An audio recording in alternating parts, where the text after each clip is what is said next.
You've probably seen them on trendy restaurant menus and party appetizer tables everywhere. Charcuterie boards, the perfect mix of cured meats, rich cheeses, and tangy pickles in bite-sized portions. If you are already feeling a bit intimidated by what I just said, rest easy, because romance author and social media guru Amy Daws is in the house with her handy sous chef and daughter, Lorelei Daws, to show us why this woman of many talents is a charcuterie technician. Welcome, Amy. Hi, thanks. Welcome, Lorelei. So, Amy, what does charcuterie mean?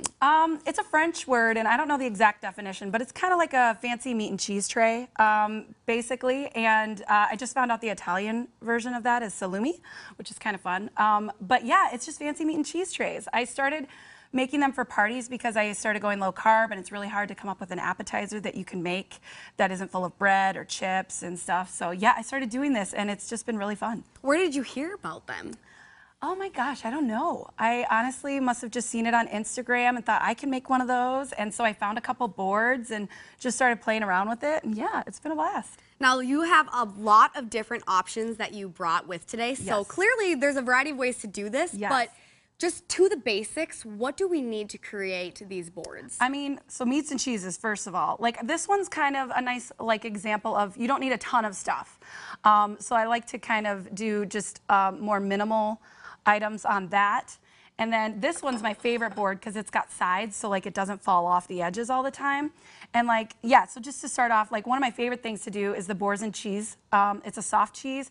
I like shop at the Hy-Vee fancy cheese counter all the time. I just love it there.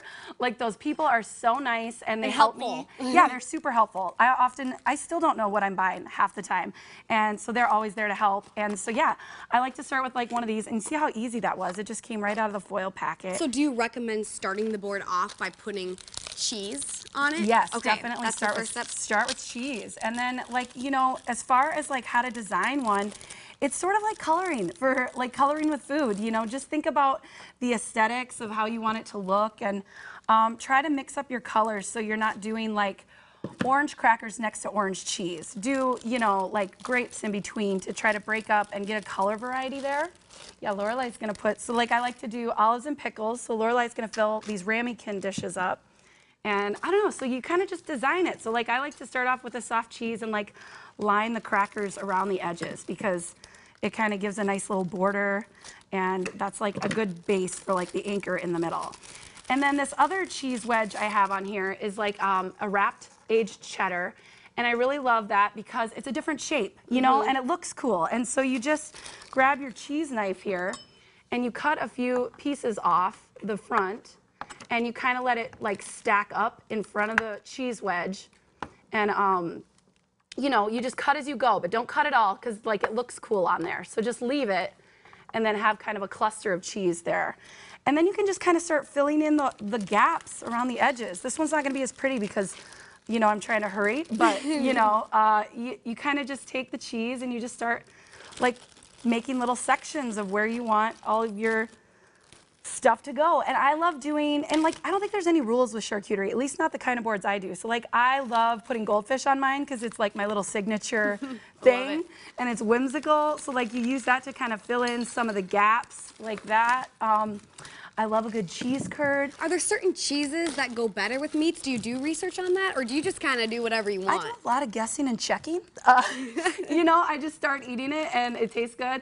Over here is like a honey goat cheese, which tastes really good with strawberries. Okay, I would have never guessed. Yeah, I didn't know that either. I found out when I was at a writer's retreat and somebody said that. And I was like, okay, great. That just gave me something to do on my boards in the future, you know, because I'm not super, you know, like I'm not a cheese connoisseur. I just am a cheese lover, you know? And right here, I have to ask about this because seafood. Yeah, so this is imitation crab.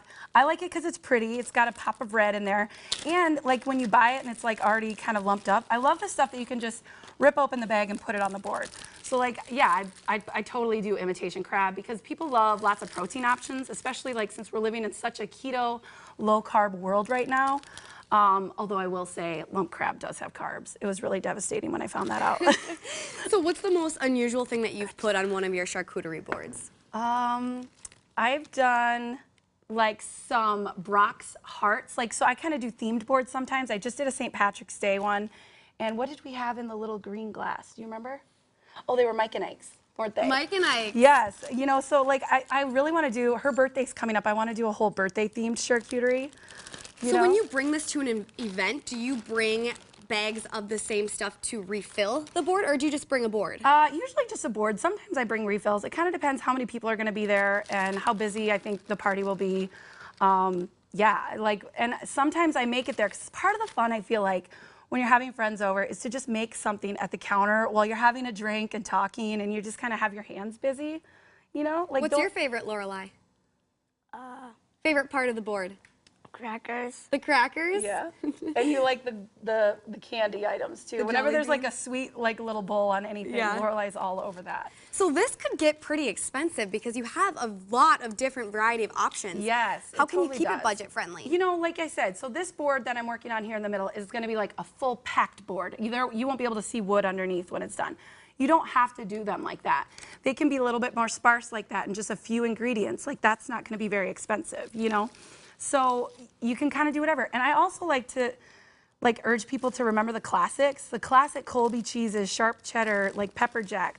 People love that stuff. And, you know, when you go fancy, that's nice. But if you go too fancy, sometimes you end up with a lot of leftover cheese because people get kind of nervous about trying stuff. What would you use rosemary for? Is that more of the design? Yes, it's total garnish. I got it because you just add a sprig of rosemary somewhere. First of all, it smells good. You kind of rub it and you get the aromas going. But like, I don't know, just look at that. Doesn't that just make it look fancy? Very aesthetically pleasing. Yes, right?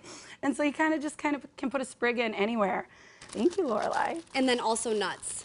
Yes. Pistachios. These are pistachios. These are great little hole fillers. So like as you're building your board and you're running into little holes, you can just kind of dump some pistachios in there like that. And then the meats. So like another cool thing I started learning when I was following Instagram people doing this is they kind of wrinkle the meat up, like curl it up.